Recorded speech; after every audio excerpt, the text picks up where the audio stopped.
Ku datang padamu dengan segenap rindu, mencari wajah-Mu, oh Yesusku, menyentuh hatimu dengan pujianku. Hanya Kau yang puaskan jiwaku, penuhi hasratku, dahaga hatiku, penjaga hidupku. Kaulah kekuatanku, ku rindu senangkanmu, berada di hatimu. Kau segalanya di hidupku, melakukan yang Kau mau, itu yang ku rindu.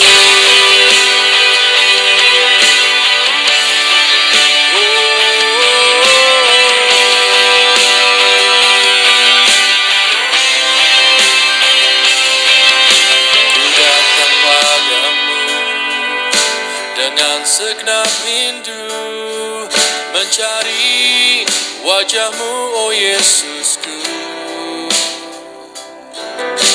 menyentuh hatimu dengan pujianku. Hanya Kau yang puaskan jiwaku, oh, penuhi hasratku, dahaga hatiku, penjaga hidupku. Kaulah kekuatanku, ku rindu senangkanmu, berada di hatimu. Kau segalanya di hidupku, melakukan yang Kau mau, itu yang ku rindu. Ku rindu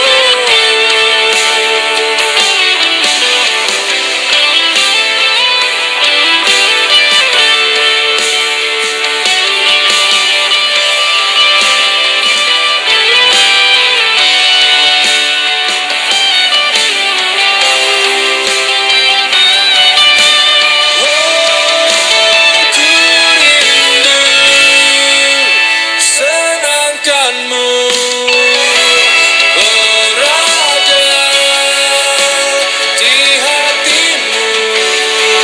Kau segalanya di hidupku, melakukan yang Kau mau. Ku rindu senangkanmu, berada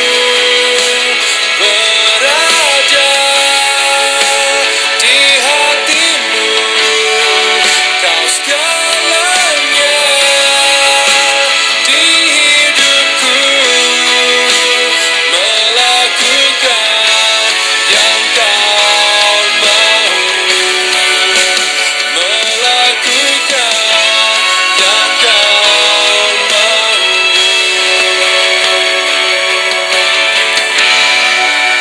itu yang ku rindu.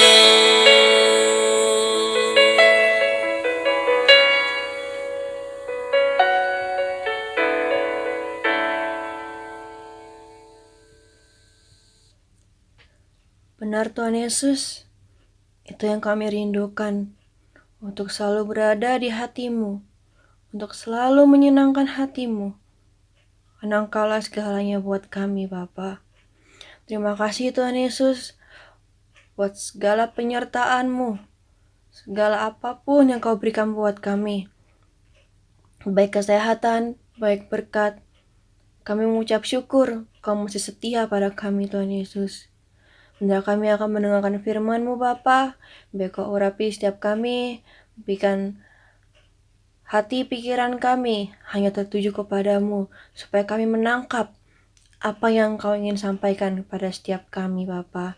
Biar Kau urapi mulut bibirku, biar apa yang keluar dari mulut bibirku hanya sesuai dengan apa yang Kau mau, sesuai dengan isi hatimu. Biar Roh Kudus, biar Engkau yang mengambil alih dari awal, pertengahan, hingga akhirnya. Biar Engkau yang beracara, Tuhan Yesus. Hanya di dalam nama Tuhan Yesus. Haleluya. Amin. Shalom saudara-saudari yang terkasih di dalam Yesus Kristus. Bagaimana kabarnya semua? Saya harap semuanya baik-baik saja. Hari ini mari kita buka Alkitab kita di kitab Ratapan. Ratapan pasal 3 ayat 2 sampai 18. Ratapan 3 ayat 2 sampai 18 saya akan bacakan. Ia menghalau dan membawa aku ke dalam kegelapan yang tidak ada terangnya. Sesungguhnya aku dipukulnya berulang-ulang. Dengan tangannya sepanjang hari, ia menyudutkan dagingku dan kulitku, tulang-tulangku dipatahkannya. Ia mendirikan tembok ke sekelilingku, mengelilingi aku dengan kesedihan dan kesusahan. Ia menempatkan aku di dalam gelap seperti orang yang sudah lama mati. Ia menutup segala jalan keluar bagiku. Ia mengikat aku dengan rantai yang berat. Walaupun aku memanggil-manggil dan berteriak minta tolong, tak didengarnya doaku. Ia merintangi jalan-jalanku dengan batu pahat dan menjadikannya tidak terlalui. Laksana beruang, ia menghadang aku. Laksana singa dalam tempat persembunyian. Ia membelokkan jalan-jalanku, merobek-robek aku, dan membuat aku tertegun. Ia membidikan panahnya, menjadikan aku sasaran anak panah. Ia menyusupkan ke dalam hatiku segala anak panah dari tabungnya. Aku menjadi tertawaan bagi segenap bangsaku, menjadi lagu ejekan mereka sepanjang hari. Ia mengenyangkan aku dengan kepahitan, memberi aku minum ipuh. Ia meremukkan gigi-gigiku dengan memberi aku makan kerikil. Ia menekan aku ke dalam debu. Engkau menceraikan nyawaku dari kesejahteraan. Aku lupa akan kebahagiaan. Sangkaku hilang lenyaplah kemasyuranku dan harapanku kepada Tuhan. Saat saya baca kitab Ratapan ini, sedih, seram ya isinya. Kayak curahan hati yang sakit banget. Saya ingat waktu saya masih kecil dulu, pas zaman SMP. Saya bukan orang yang suka baca Alkitab ataupun berdoa. Pas saya masih SMP itu saya belum bertobat. Saya masih Kristen KTP. Tapi ada suatu saat di mana saya lagi terpuruk, saya lagi benar-benar stres. Kayak rasanya tuh ingin teriak sekencang-kencangnya. Tapi entah kenapa, saya tiba-tiba ingin membuka Alkitab. Dan kitab yang saya buka tuh kitab Ratapan. Saya nggak tahu kenapa saya membuka kitab Ratapan. Tapi saat saya baca, saya bisa sambil nangis. Seakan-akan saya mencurahkan isi hati saya melalui kitab Ratapan ini. Mungkin kalau orang berkata, saya mungkin nggak bisa berdoa, makanya saya membaca suatu kitab Ratapan, karena bagi saya kitab Ratapan itu seperti puitis. Saya suka sesuatu yang puitis. Dan kitab Ratapan ini bahasanya terlalu puitis buat saya, jadi saya suka dengan kitab Ratapan. Dan juga sesuai dengan isi hati saya. Jadi kalau saya ingat-ingat dulu, suka lucu. Saya lagi sedih, lagi marah, lagi emosi, saya buka kitab Ratapan. Saya cari pasal-pasal yang sesuai dengan isi hati saya. Seakan-akan saya sedang mencurahkan isi hati gitu ya. Yuk, mari kita kupas kitab ini, apa sih yang Tuhan ingin sampaikan melalui kitab Ratapan pasal 3 ini. Saudara pasti sering dengar dengan kalimat istilah ini. Hidup kita seperti roda berputar. Ada waktunya kita di atas, ada waktunya kita di bawah. Bukan hal yang aneh, bukan? hidup kita seperti roda berputar. Saudara-saudara pasti dengar dengan istilah ini. Dalam Alkitab pun juga dikatakan di Pengkhotbah 3 ayat 1-8. Segala sesuatu, apapun yang ada di bawah langit ada waktunya. Ada waktu untuk menangis, ada waktu untuk tertawa, ada waktu susah, ada waktu senang. Segala sesuatu ada waktunya. Begitu pula saat kita berjalan dengan Tuhan. Akan ada masa kita tertawa, kita senang. Akan ada masa juga kita akan nangis. Kita akan sesek rasanya. Pasti saat kita merasa senang, saat kita lagi masa-masa senang, kita pasti akan berkata, waktu berjalan begitu cepat ya. Tapi jika kita berada di masa yang lagi sulit, kita akan berkata kebalikannya. Kapan masalah ini cepat selesai?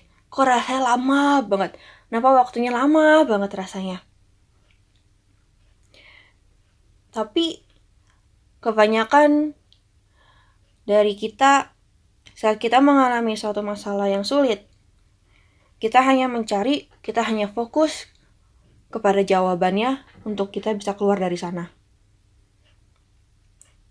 Jarang dari kita bertanya pada diri kita sendiri, bagaimana kita bisa bertahan pada masa sulit itu. Kebanyakan saat orang lagi dalam keadaan sulit, mencari pendeta, berdoa pada Tuhan, Tuhan, Pak Pendeta, bagaimana supaya saya bisa keluar dari masalah ini? Apa jalan keluarnya? Tapi jarang orang bertanya, bagaimana saya bisa bertahan pada masa-masa sulit ini? Saya percaya setiap masa sulit ataupun senang, segala sesuatunya itu Tuhan rancangkan untuk kita, karena Tuhan ingin mengajarkan kita sesuatu hal yang baru. Atau mungkin yang sudah lama pun Tuhan mengingatkan kita supaya kita lebih ingat lagi dengan ajaran yang Tuhan berikan untuk kita. Untuk firman kali ini saya ingin mengajak saudara untuk kita pergi ke padang gurun. Siapa yang pernah ke padang gurun? Pasti di Sydney juga ada kan? Di Port Stephens kita katakan itu padang gurun. Dan mungkin ada bagi antara saudara yang pernah pergi ke Israel atau pergi ke daerah yang ada padang gurunnya. Apa sih padang gurun itu? Apa yang saudara lihat di sana? Apa yang saudara rasakan di sana?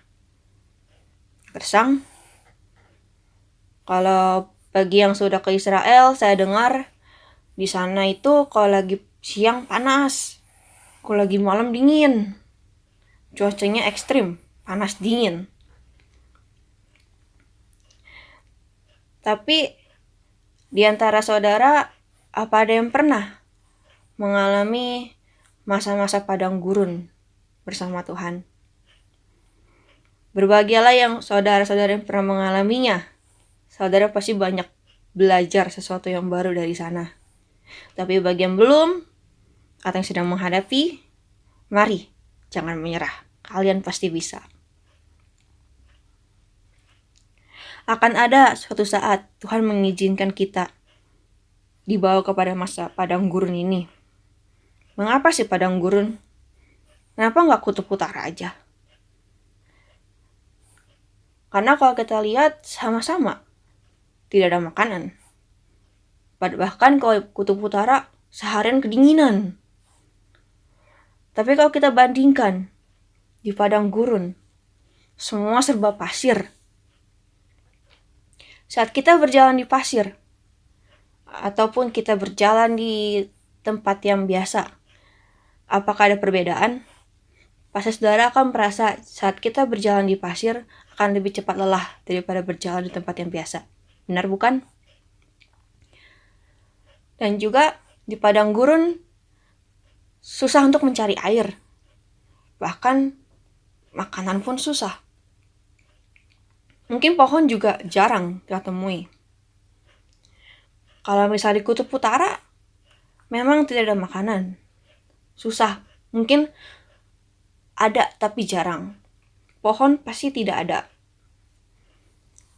Tapi saat kita lagi kehausan, kita bisa mengkorek-korek air es itu, kita lelehkan, dan jadilah air untuk kita minum. Akan ada titik poinnya untuk kelebihan di padang gurun, di kutub utara. Sedangkan kalau di padang gurun, apa yang kita bisa dapat? Tidak ada air, tidak ada makanan.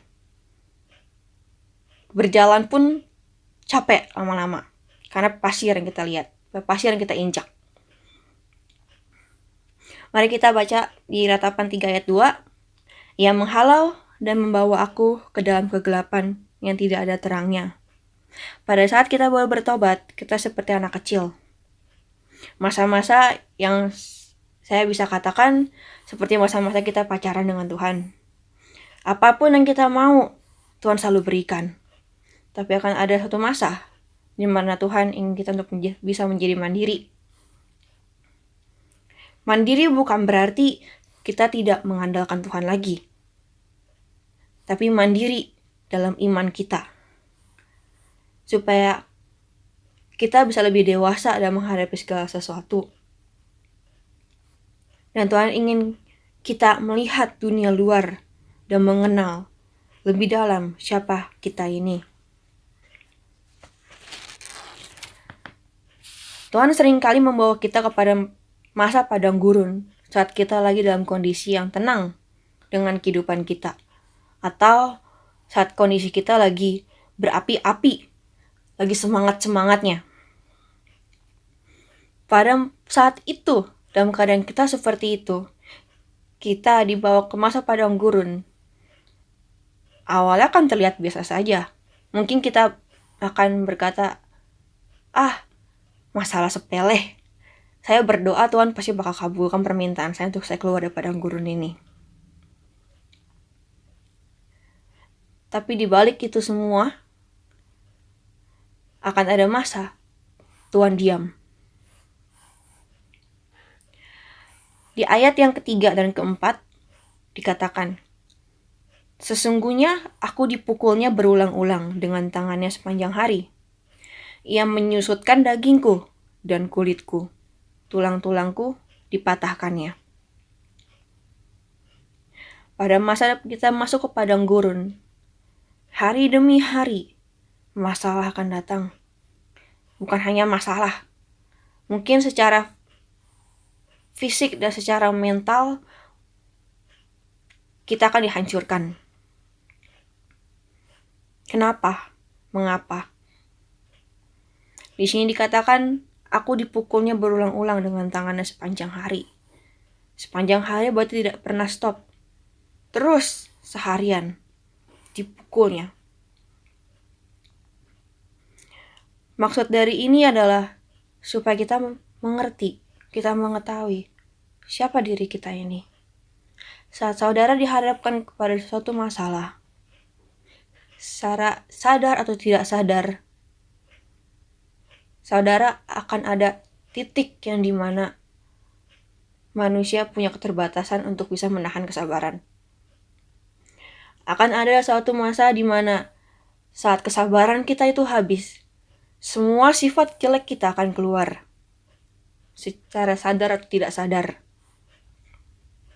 Dan ini loh yang Tuhan mau ajarkan. Tuhan ingin berkata, nak, kamu masih ada sifat jelek. Ini aku keluarkan dengan cara aku memukul engkau. Supaya sifat jelekmu terpancing untuk keluar.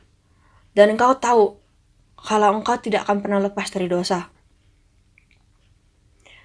Dan untuk itu makanya dikatakan di ayat yang keempat, ia menyusutkan dagingku dan kulitku, tulang-tulangku dipatahkannya. Saat sifat jelek kita keluar, Tuhan mulai mengkikis. Sifat kita yang jelek itu sedikit demi sedikit. Dikatakan menyusutkan. Arti kata menyusut itu mengecilkan. Mengecilkan setiap sifat kedagingan kita. Sifat-sifat jelek kita. memang sakit dipukul setiap hari. Tapi itu demi kebaikan kita.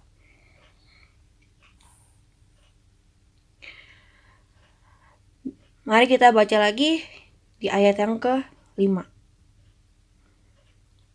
Ia mendirikan tembok sekelilingku, mengelilingi aku dengan kesedihan dan kesusahan. Semakin dalam kita berjalan di padang gurun, kita akan merasa kehampaan. Karena dikatakan ia mendirikan tembok sekelilingku. Berarti kita diasingkan oleh orang-orang sekeliling kita. Dalam kondisi kita akan sendirian, tidak ada orang di sekeliling kita, tidak ada yang bisa menolong kita. Dan dikatakan mengelilingi aku dengan kesedihan dan kesusahan. Karena kita diasingkan, karena kita sendirian, akan timbul dalam hati kita perasaan sedih, hampa, kosong. Bukankah itu yang Anda lihat di padang gurun? Hampa, kosong, gersang. Mari kita lanjut lagi. Ya, ayat 7-9. Ia menutup segala jalan keluar bagiku. Ia mengikat aku dengan rantai yang berat. Walaupun aku memanggil-manggil dan berteriak minta tolong, tak didengarnya doaku. Ia merintangi jalan-jalanku dengan batu pahat dan menjadikannya tidak terlalui. Masalah demi masalah tidak berhenti. Saat kita berjalan di padang gurun, yang kita lihat hanya pasir. Kita mau jalan berpuluh-puluh kilometer, kita nggak akan menemukan jalan keluar. Karena semuanya sama, mungkin kita akan tersesat di dalam situ. Dan dikatakan, ia menutup segala jalan keluar bagiku. Mungkin di padang gurun itu ada jalan keluar. Tapi belum saatnya untuk kita keluar dari sana. Makanya, segala jalan pintu keluar ke padang gurun, dari padang gurun itu ditutup semua. Kita berteriak, minta tolong. Kita berdoa kepada Tuhan. Tuhan, tolong aku. Tapi kalau kita belum selesai untuk menyelesaikan apa yang Tuhan ingin ajarkan kita di pada masa padang gurun itu, Tuhan tidak akan mengeluarkan kita. Tuhan akan tetap pukul kita. Perasaan hampa, gersang itu akan selalu ada. Berbagai macam masalah gak akan pernah berhenti untuk datang kepada kehidupan kita. Belum lagi saat kita berjalan di pasir. Kita akan cepat lelah, capek. Mari kita lanjut lagi di ayat 15-18. Ia mengenyangkan aku dengan kepahitan, memberi aku minum ipuh. Ia meremukkan gigiku dengan memberi aku makan kerikil. Ia menekan aku ke dalam debu. Engkau menceraikan nyawaku dari kesejahteraan. Aku lupa akan kebahagiaan. Sangkaku hilang lenyaplah kemasyuranku dan harapanku kepada Tuhan. Masalah demi masalah, cambukan demi cambukan, perasaan yang galau. Akan ada suatu titik kita capek dengan hidup kita. Kita muak dengan hidup kita. Kita akan berkata, tidak ada damai, tidak ada kesejahteraan. Mungkin ada yang berkata, kalau saya capek, saya ingin undur daripada Tuhan. Karena untuk apa ikut Tuhan kalau saya harus mengalami padang gurun ini yang gak tahu kapan selesainya. Dikatakan, ia meremukkan gigiku. Mungkin saudara ada yang banyak ya yang tahu kakek nenek yang udah nggak punya gigi pakai gigi palsu. Saat mereka mengeluarkan gigi palsunya dari mulut mereka, pasti susah untuk mereka berbicara, benar bukan? Begitu pula dengan ini. Saat kita lelah, capek, unek-unek ada di hati kita. Saking penuhnya, kita udah gak usah berkata-kata lagi. Mungkin kita hanya ingin buka mulut saja, yang ada hanya tangisan, teriakan yang gak akan habis-habisnya. Karena pada masa padang gurun itu, susah, memang benar-benar susah. Kita akan merasa hampa, kita akan merasa gersang, haus, lapar, sendirian, kepanasan, kedinginan. Saudara ingat cerita Ayub? Bukankah Ayub seperti juga? Saat Ayub dikatakan oleh Tuhan kalau dia seorang yang saleh, yang takut akan Tuhan. Tapi akan ada di mana masa Tuhan mengizinkan untuk musibah masuk ke dalam kehidupan Ayub. Awalnya Ayub bertahan bukan? Tidak mengundur daripada Tuhan, tetap berpegang pada Tuhan. Tapi makin lama Ayub mengeluh. Benar bukan? Begitu pula dengan kita. Awalnya kita akan berkata, hal sepele. Hari demi hari, bulan demi bulan, tahun demi tahun, kita akan merasa lelah. Baca Alkitab? Iya, pasti. Doa? Iya, pasti. Tapi tidak terjadi apa-apa. Mungkin saat kita baca Alkitab pun makin lama akan merasa hampa. Bukannya untuk memuaskan kita, tapi malah saat kita baca hampa. Saat kita berdoa, kita menanti Tuhan. Yang awalnya kita hanya menyebut namanya saja, atau saat kita baru duduk, baru siap-siap doa, Tuhan hadir. Tapi ini kita menanti, kita menunggu berjam-jam. Atau bahkan sampai kita selesai doa pun Tuhan tidak hadir. Capek bukan? Apakah Tuhan jahat, saudara? Saat kita dialami padang gurun ini, di padang gurun ini Tuhan ingin mengajarkan kita siapa diri kita dan seberapa besar iman kita ini kepada Tuhan.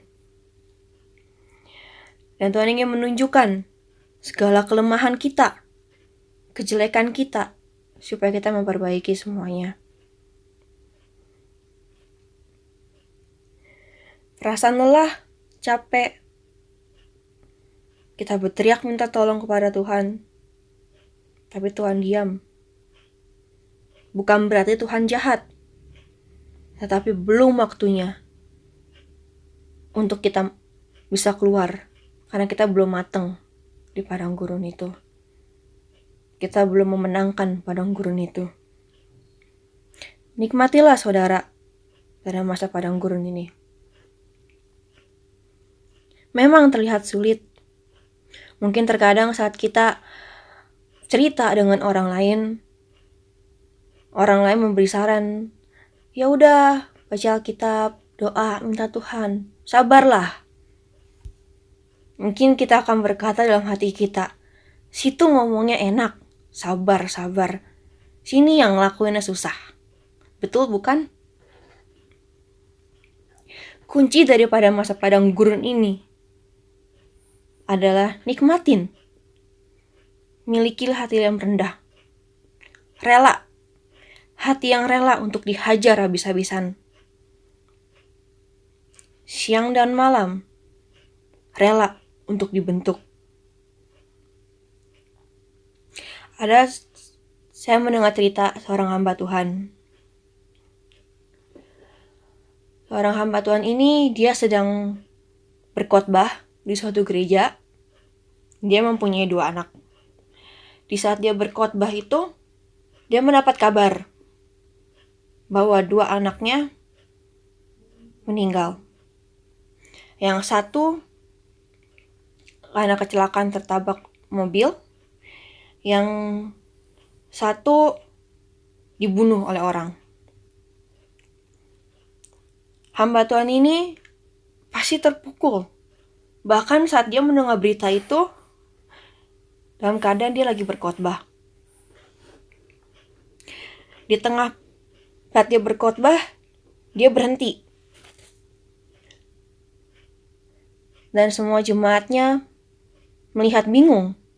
Kok dia berhenti dari pembicaraannya itu. Tapi hamba Tuhan itu tidak kecewa dengan Tuhan. Malah pada saat itu juga dia berkata, "Lord, I don't understand, but I trust you." Apakah kita bisa berkata seperti ini saat kita di masa padang gurun? Tuhan, aku tidak mengerti. Apa yang kau mau saat aku berjalan di padang gurun ini? Tapi aku percaya akan Kau. Kita tidak ada yang mengerti jalannya Tuhan. Tapi kita hanya bisa percaya. Memang susah, memang sulit. Mungkin akan ada di mana masa saat kita benar-benar lelah dan capek. Kita untuk berdoa saja sudah tidak bisa. Baca Alkitab rasanya sudah ogah-ogahan. Mungkin datang ke gereja saat orang lain dengan semangat menyanyi, dengan semangat menyembah. Kita untuk menyanyi saja tidak bisa. Rasanya muak, rasanya capek, rasanya lelah. Mungkin ada yang berkata, untuk apa? Toh Tuhan juga gak mendengarkan doa saya. Saya berteriak bertahun-tahun untuk mengeluarkan saya dari padang gurun ini, tapi tidak didengarnya. Saudara, saat kita menjalani padang gurun, kita gak akan pernah tahu berapa lama kita ada di sana. Mungkin ada yang berapa minggu, berapa bulan, ada yang bertahun-tahun. Tapi percayalah, walaupun Tuhan diam, Tuhan tidak akan meninggalkan kita. Mari kita lanjut di Ratapan 3. Kita baca dari ayat 26 sampai 33. Saya bacakan Ratapan 3 ayat 26 sampai 33. Adalah baik menanti dengan diam pertolongan Tuhan. Adalah baik bagi seorang pria memikul kuk pada masa mudanya. Biarlah ia duduk sendirian dan berdiam diri kalau Tuhan membebankannya. Biarlah ia merebahkan diri dengan mukanya ke dalam debu. Mungkin ada harapan. Biarlah ia memberikan pipi kepada yang menamparnya. Biarlah ia kenyang dengan cercaan. Karena tidak untuk selama-lamanya Tuhan mengucilkan. Karena walau ia mendatangkan susah, ia juga menyayangi menurut kebesaran kasih setianya. Karena tidak dengan rela hati ia menindas dan merisaukan anak-anak manusia. Dan kita lanjut untuk baca ayat yang ke-37 sampai 38. Siapa berfirman, maka semuanya jadi. Bukankah Tuhan yang memerintahkannya? Bukankah dari mulut yang maha tinggi keluar apa yang buruk dan apa yang baik? Dan ayat 40 dan 41. Marilah kita menyelidiki dan memeriksa hidup kita. dan berpaling kepada Tuhan. Marilah kita mengangkat hati dengan tangan kita kepada Allah di sorga. Saudara, kunci dari semuanya, semua berasal dari hati kita. Bagaimana kita meresponnya? Nikmatilah masa-masa padang gurun. Milikilah hati yang merendah. Karena itu yang bisa membuat kita bertahan pada masa padang gurun. Saya mengalami masa padang gurun bukan udah lama. Mungkin sudah setahun lebih. Dan sampai sekarang saya masih ada di dalamnya. Bukan hal yang mudah buat saya untuk menjalaninya. Awalnya, saya bergebu-gebu. Saya merasa, ini hal kecil. Saya minta pertolongan Tuhan, Tuhan pasti kabulkan. Tapi tidak ternyata. Masalah demi masalah datang. Yang satu belum selesai, numbuh yang satu. Yang dua belum selesai, numbuh lagi satu. Dan itu numpuk sampai sekarang. Saya sempat kecewa. Saya sempat undur.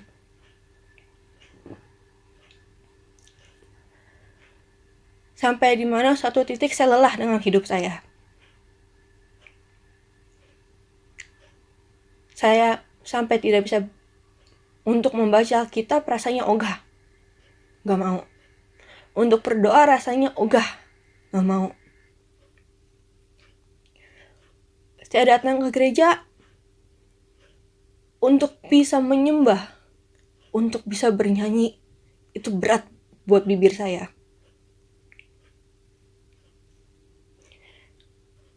Saya gak mengerti maunya Tuhan itu apa. Setiap kali saya berbicara dengan Tuhan, saya mengeluh. Saya berkata, Tuhan, maumu apa? Kenapa hidupku seperti ini? Kenapa aku berteriak dan kau diam? Aku memanggil engkau tidak menjawab.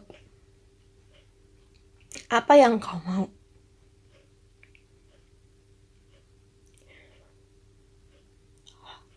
Tapi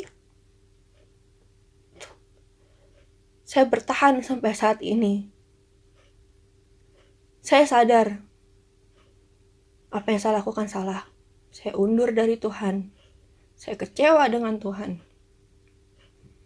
Saya lelah dengan hidup saya.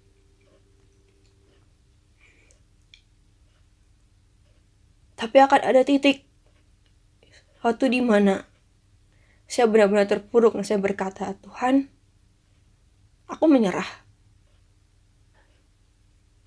Aku menyerah. Terserah mau apa.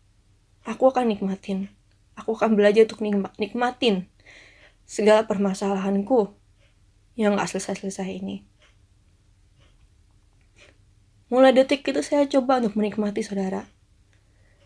Masa sakit, senangnya, walaupun senangnya hanya dikit. Masa sakit yang terlalu banyak, saya coba nikmatin. Jalanin. Dengan hati yang merendah. Dicerca orang, diomongin orang. Saya tetap nunduk. Hingga baru ini Tuhan memberi saya pengertian. Tuhan mengizinkan saya untuk masuk ke padang gurun. Di mana saya lapar. Saya haus.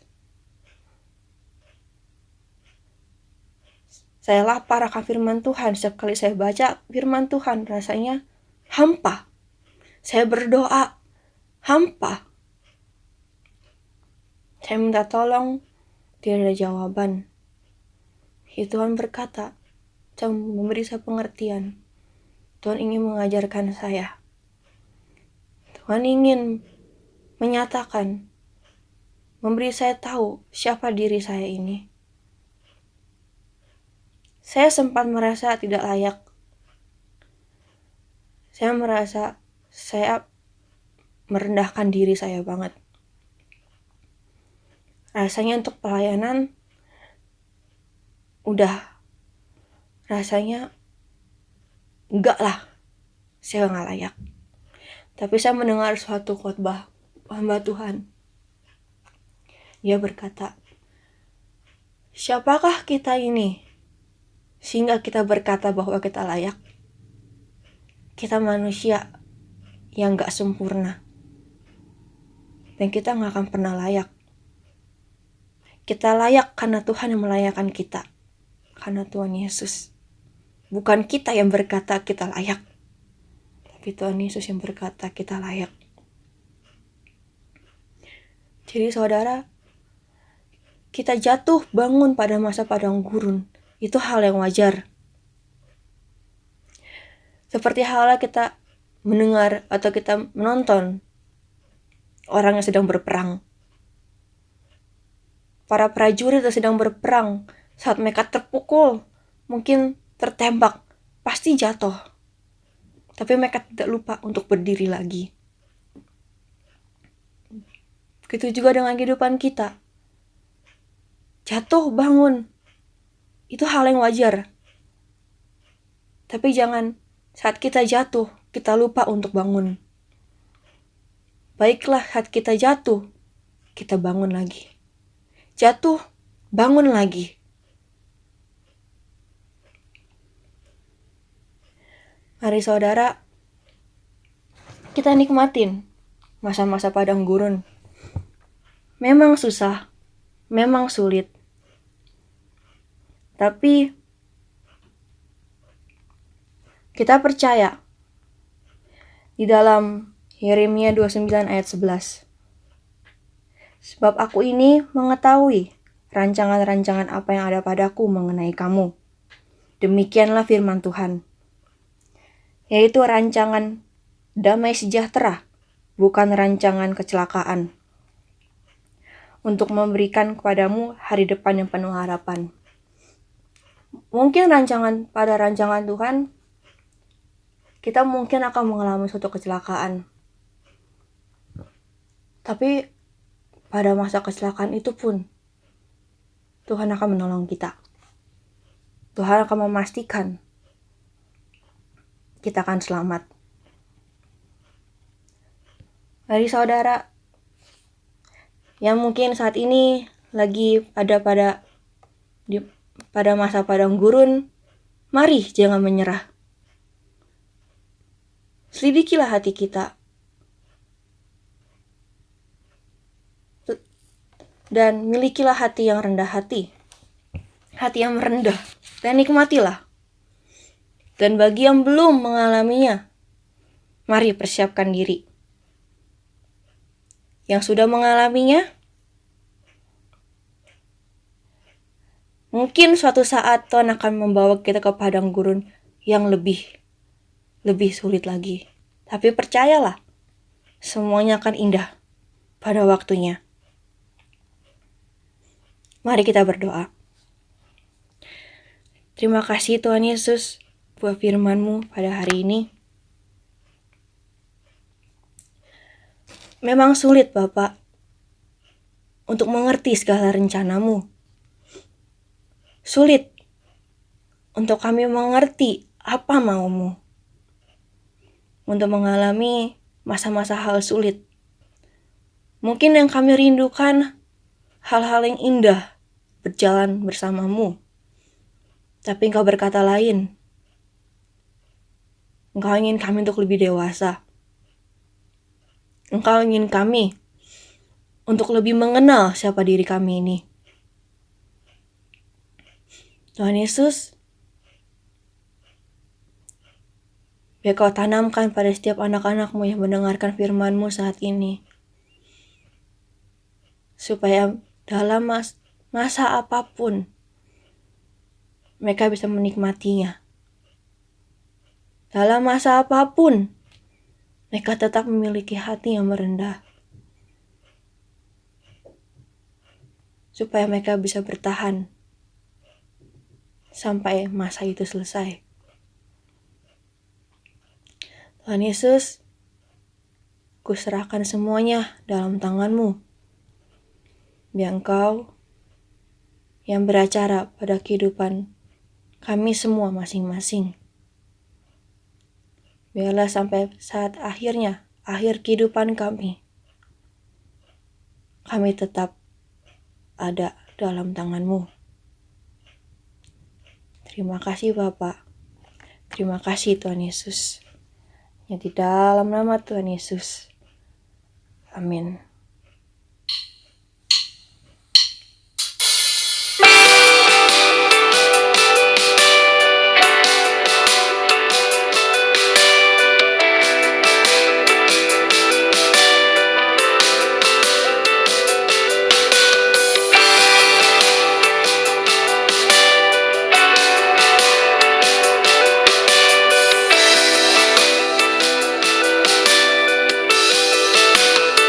Saat ku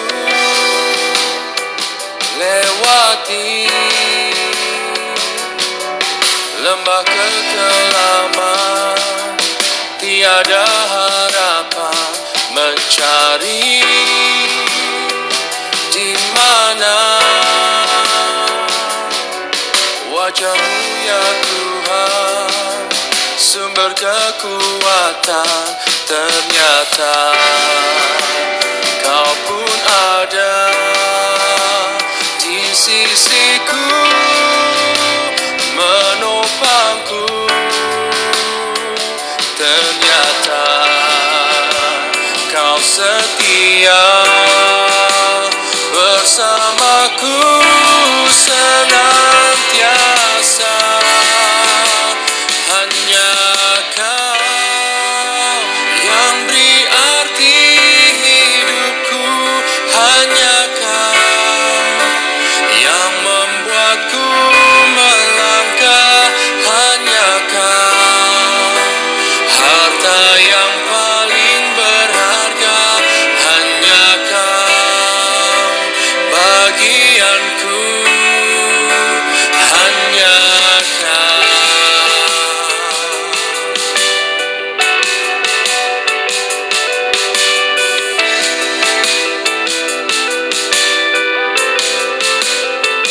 Saat ku lewati lembah kekelaman, tiada harapan, mencari di mana wajah-Mu ya Tuhan, sumber kekuatan.